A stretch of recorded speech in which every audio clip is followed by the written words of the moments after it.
Hi, I'm Midge Shoemaker, and today is day 18 of my doing 100 days of YouTube videos and focusing on doing at least 2 things every day that I don't want to do just for exercise or just because I know they're good for me and because they're things that need to be done.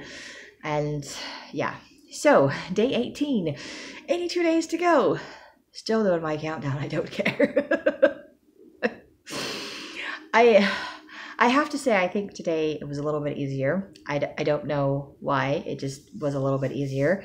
Not that I enjoy doing things I don't want to do, but things just kind of fell into place that I think I learned from yesterday and maybe a little bit more today, that when I actually focus on stuff, not focus on stuff, but if I just keep going like the Energizer Bunny and I just do one thing, one task to another task to another task, and I don't stop. I have a whole line of tasks for myself to do. And I'm like, cool, I can keep doing this and doing that. I'm also very aware that the back of my brain is like, I want to just rest. I just want to relax. I want to play games on my phone. I want to watch something on TV. And I know I have things to do, but I'm tired and I have every excuse in the book that I've always given into. And I didn't give into that today. Mostly I don't know if I have my ADHD to blame or if I have my Al-Anon J friend to blame. Not that it's her fault by any means. It's probably just me. Or maybe it was just God working in my life because he knows I need his help and I can't do this on my own. So basically today, obviously I went to work. Had to get up early to my alarm and super annoyed because I went to bed early last night. I was so impressed with myself. I was in bed before 8 o'clock. It's fantastic. But apparently, I laid in bed and I started researching cleaning ovens and doing the self-cleaning things, which was not a good thing to put in my brain. And then I was concerned about what it was going to do to my oven. And then, of course, the fumes and the smells, and I was having an asthma attack, and then I couldn't breathe. And I was like, I don't know if this is from anxiety or if it's from the oven. And I ended up just turning it off, and I'm like, I'm not letting it run for another 2 hours before I go to bed. And then I didn't sleep well, which was so annoying because I was so tired, and I was like, and I had 10 hours I could sleep, and I probably slept for 5 or 6 hours, and the rest of the time I was just tossing and turning and stressing. And then I was lying in bed awake, wondering what time it was, not fully awake, I don't want to get up, but I wonder, I'm I kind of need to get up, and I just don't know what time it is, and I wonder how much time I have until my alarm goes off. And then somebody sent me a text message this morning, and I was like, are you kidding me? My alarm set to go off at 5:30, and I'm getting a text message before my alarm went off. It was by 2 minutes, and I was not happy that I was having to get up 2 minutes earlier than I wanted to. And I was frustrated because I didn't sleep, but I was like, I planned all this out. I did all this stuff and it didn't work. What's the point of going to bed early if I can't go to sleep? And I was just irritated this morning, and I don't know when that just disappeared. I think I was just saying my prayers and reading my scriptures and meditations this morning, and I went to work, and then I was at work and I was doing stuff at work, and I'm like, I'm here and I'm on time and life is good. And the next thing you know, I was smiling and happy and chatting with people, and I was like, that's really interesting.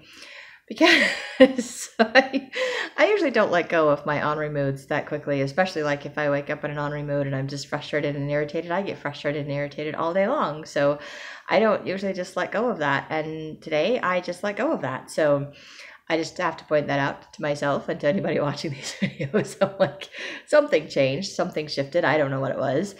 And then I had this idea that I should invite someone from church to go to my writing group with me. We've talked about stuff before, so it's not like it was random, totally random, but I hadn't invited her, and I thought about it last night and I didn't do it. So then I was at work today, and I'm like, okay, I'll do it on my lunch break, and I didn't do it on my lunch break, and I'm like, I'll do it when I get home from work. And then I don't know, I took a break, and I just pulled out my phone and just sent her a random text message, and I was like, I guess I'm doing that, even though I don't really want to. And then, of course, sadly, she can't come tomorrow for my writing group, but she did say she could come next month. And I was like, cool, that'll be awesome. Come next month. That will be better. I don't know if it'll be better or not, but that'll be nice that she can come. So there's that. I didn't want to do, and I did. So I'm kind of listing things. And then I was trying to get together with my Al-Anon J friend because I worked on some of my grief stuff yesterday that I forgot to mention. And then I wanted to share it with her, but I I wanted to come home and I was hungry and I wanted to get something to eat. And I didn't want to have to clean out my oven, but I knew I needed to clean out my oven because it was full of ash and everything from doing the self-cleaning last night. And it did, however, it did clean off my cookie sheet, which I am grateful for. My cookie sheet looks a whole lot better, but yeah, now my oven's like covered in ash. Well, not entirely, because I got out my little mini broom and dustpan and I just kind of brushed out all of the ash from my oven. I did not, because I am lazy and I will be the first to admit it. I did not get in there and scrub and brush everything out of it and like wipe all of it down and wet it all down and everything else. I just brushed out everything that I could get that would easily come out, and the rest of it I was like, yeah, too bad. It's just gonna stay there. Terrible. But anyway, I didn't have my stuff with me, and my friend's like, oh, we can meet up somewhere if you want. But I was like, okay, but I don't have my stuff, so I have to go home first. So I got home, and then we were talking and debating like if we were going to meet up or if we're just going to chat. And the next thing you know, we're just chatting. And I was like, well, as long as we're chatting and I'm hungry, my stomach's growling at me, and all I'm thinking about is I need to make dinner. So what do? I clean out my oven. Well, I'm talking on the phone to my friend. I'm like, I don't want to clean out my oven. I don't care about cleaning out my oven. But I did. I took the racks out of the oven and I washed them off. I had my phone on speaker and we're having this nice in-depth emotional conversation, and I'm cleaning my oven. It's the most random thing ever. And then she was like asking me if I was ready to start sharing from my writing and my grief stuff. And I was like, give me a second, because while we've been talking, I've been cleaning my oven. And she's like, oh, well, we can talk about something else while you do that. And I was like, no, I could just go in the other room. And then I went in the other room and got my stuff. And then by then we were talking about something else. So I was like, okay. So I just took that stuff back with me in the kitchen. And the next thing you know, I put away all of my dishes and I washed a sink load of dishes. And I was like, okay. And we're still talking. And then I start making muffins. And then once I start making muffins, she's like, well, let's talk about your grief stuff. And the interesting thing about that I found to be really interesting is that she'd actually brought up several things that related to what I had written about or was feeling, or that was in the reading from the grief book that I was working on. And a lot of it had already come up, and we'd already discussed some of it. And then it just made discussing the rest of it so much easier. And I was just so grateful for her and for her ideas and her concepts. And she said some things. I'm a very image person. I like imagery. So she had some really beautiful imagery for me. And one of the things was like standing in a river and trying to stop the flow of water. And she's like, sometimes, we get a little bit crazy and we think that we're supposed to be in control of our life and what's going on. And it's like standing in the river, trying to control the water, trying to control the flow of the water, which direction it goes, how fast it goes, how slow it goes, or trying to stop it, or trying to get it to go the opposite direction of what it's going. And we put all of our time and energy into trying to make this work. And, I think a lot of the relationships and things that I've had, especially like with my ex, and I'm like, I put all this time and energy trying to like make that work, and it wasn't meant to. But then she said something else. She's like, when I relax and I go with the flow of the water, it usually takes me to someplace beautiful. And then I could, imagine like a beautiful island or some other thing like that. And of course, there's going to be rough patches in the river, and there's going to be rough patches on the way to something beautiful. And it's not, sometimes it's going to be like a waterfall and it's going to be scary, but you can't stop that. You can't stop in the middle and be like, okay, I've just changed my mind. I'm not going to do this. I realize I do that a lot. I'm like, I'm somewhere in the middle, or I'm just trying to hold on to a branch because I don't want to jump over the side, which is perfectly safe because I know that there's a raft down there, that my Savior's there to catch me, or that it's all going to be okay, whatever it is that I'm going towards, and it's something better and more beautiful, and it's going to be amazing. I just, don't want to let go. So it was interesting to have that conversation with her and to be sharing about that. And at the same time, doing the stuff I didn't want to do, like my dishes and cleaning out my oven. And then I was thinking about making rolls, but I know I don't have time to make rolls, and I don't have enough counter space to make rolls because of all my dirty dishes. But I did enough dishes that I actually have some counter space. So I was like, ooh, I might actually be able to make some rolls this weekend, assuming I keep doing my dishes and clearing up my counter space. But I was like, ooh, I have counter space. This is kind of cool. And then I wasn't really planning on making muffins tonight, But I'm talking to my friend and I thought, oh, this thought just popped into my head. I should make some muffins and then maybe I should share them with her. So I'm making them. I offered to share them with her and she was busy. So it's like, because at that point we spent all of her free time talking on the phone. And I can't really say that it was my free time because normally I would just walk around in circles, or I would just, I would just get up and walk around my house while I'm talking on the phone to people and not actually do something productive. And today, for whatever reason, I did all of these productive things. I'm just like, okay, I'm pretty sure God is guiding me in all of this because seriously, this is out of character for me. Honestly, it is. It's not something that I normally do. I'm just like, oh, I'm talking to a friend. I have to focus on my friend. And the thing about it is I was getting all of this great information and imagery from my friend and talking to her about her situation. And I was genuinely listening to what she said. I was hearing what she said. I was responding back with comments. I was learning from everything she was saying. And at the same time, I'm cleaning out my oven, I'm doing my dishes, and I'm making muffins. And I was like, wow, okay. And of course, I finished making my muffins after I got off the phone with her because she had to go because all of her free time had been taken up. And I don't know what she was doing while we were talking on the phone. She could have been doing just as many productive things at her house. I have no idea, like probably making dinner or something for her family. I have no idea.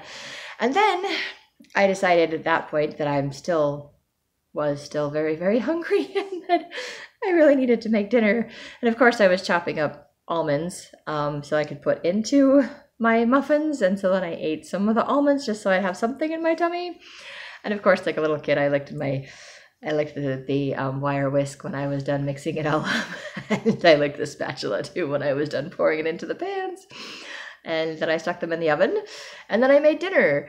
And I realized after I made a complicated dinner that I could have made a very simple dinner. And I was kind of annoyed with myself again, because why am I browning hamburger when I could just open a can of tuna fish? It would have been a lot faster. But no, I browned hamburger. And that was okay. And it was still good. It was a very yummy dinner. And I'm very grateful for that. And then, of course, I sat down to watch TV because I like to watch something while I'm eating my dinner. And I chose to watch Conference again instead. And it's probably because when I turned it on, it just kind of opened up to YouTube. And I was like, well, I guess since I'm already there, I'll just watch it instead of something else. And I ended up watching 2 talks. But I tell you, by the time I got to the second one, I was like, and my brain is somewhere else. I was like, I can't focus that long on one thing, especially if I'm not doing something else. Like if I'm not writing about it, if I'm not processing it, I was like, oh, this has to be an ADHD thing. Like I can't focus on what they're saying. My mind is going somewhere else unless I'm doing something else with my hands or my body. And that was just interesting to me to see that, because here I am focused on this really intense emotional conversation with my friend, and I'm physically cleaning my kitchen. And not all of it, obviously, but it was just interesting to me, and just interesting that just because I started doing things that I don't want to do and getting them done, there's like this little piece of motivation, like, hey, I'm doing this. It's like a little game with myself, like, how can I do this? And it was fun yesterday, so I thought, let's do it again today. Only today, my goal is to be in bed at 9 o'clock, not 8 o'clock, because that was not good going to bed that early yesterday. So I refuse to do it again today. I'm like, I have to get up earlier tomorrow because I have to be to work at 6:40, but I don't care. I'm not going to bed before 9 o'clock tonight because that just did not work yesterday. But it's okay because it's already 7:30 and I'm making my video. So by the time I'm done with my video and I write in my journal and brush my teeth, it will be time for me to go to bed. So it will be okay. And I can still do all of those things. It doesn't leave me a lot of time to do things that I want to do. Like right now, I kind of want to write my book. I would like to work on my book, especially since I have my writing group tomorrow. But I realize that the best time for me to do that is Fridays and Saturdays. And I waste my Fridays and Saturdays and I don't do that. So I need to do better about making more time to write on the weekends, because that's when I have the time to do it. Whereas on the weeknights like this, I have time to do some cleaning up in my kitchen, some dishes, some videos, and that's pretty much about all the time I have before I have to write in my journal and go to bed. And tomorrow is going to be interesting because I will be coming home from work and grabbing something to eat, and then trying to get as many things done before I go to my writing group at 7, and then I will be there until 9, and then I will still have to come home and go to bed. So that's going to be a late night, but that's okay.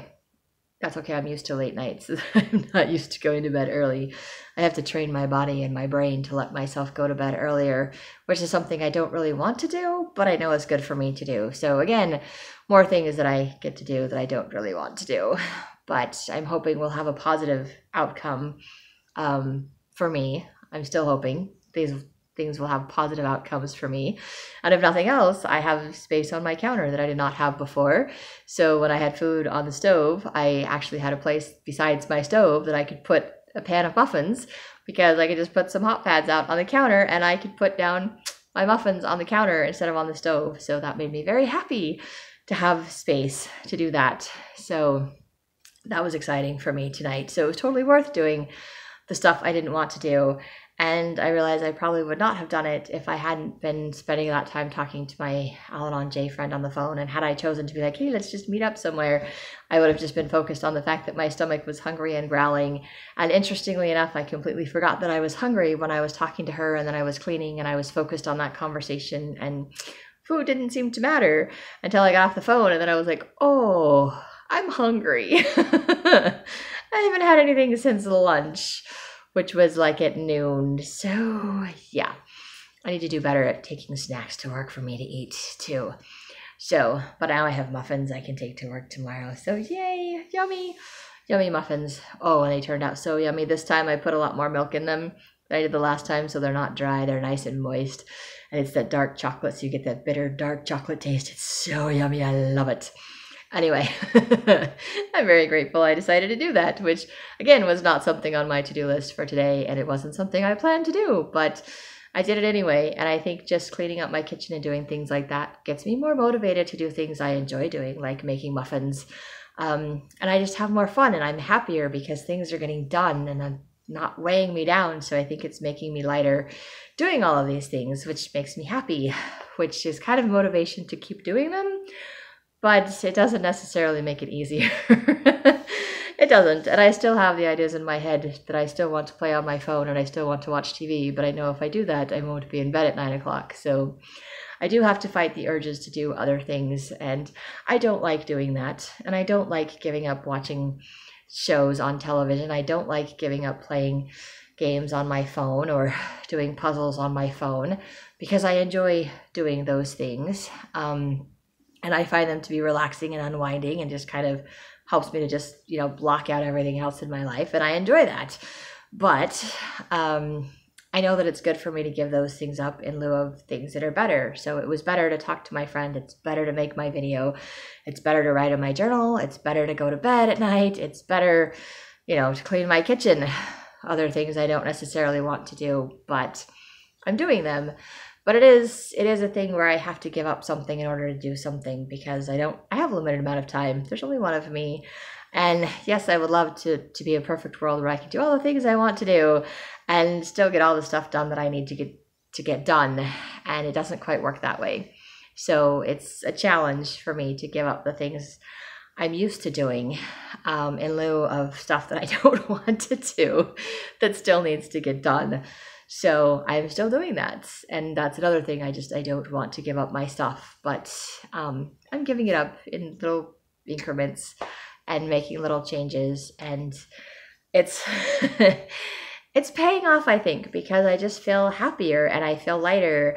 But I still have the ideas, and I still want to do the other stuff. I'm not saying I don't want to, because I still want to do the other stuff, but I'm choosing not to, even though I want to, because I feel like I'm making better choices in lieu of that. So I don't know if that makes any sense or not, but I grabbed my phone and I really wanted to just open it up and do a little puzzle on my phone. And instead I'm sitting here doing my video, which is what I need to be doing. And this makes me feel better and happier to do this than playing the puzzle on my phone.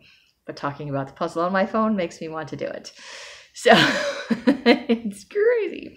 And it's not really a puzzle. It's like color by numbers, but I feel like it's puzzles, especially the mystery ones where you don't get to know what the picture is until you're all done filling it in. So it feels like a puzzle to me, and I love puzzles. So anyway, I call them puzzles. In my brain, they're puzzles. Anyway, I ramble, I apologize, but I am grateful I'm making my video, and I am grateful that doing these things makes me feel happier and better. And at least I'm like, okay, I can check stuff off my list that I did, even though, you know, the oven thing was something I created by doing something random yesterday without thinking about it, and created more work for myself today. But at least I cleaned it up for the most part. And at least my oven still works, and I have some yummy muffins. So that is all I have for today. If you like my videos, you can hit like, subscribe, share with someone else if you think they'll like it too. And I hope you have a great day full of gratitude, and maybe try doing a couple of things today that you don't want to do, but you know are good for you.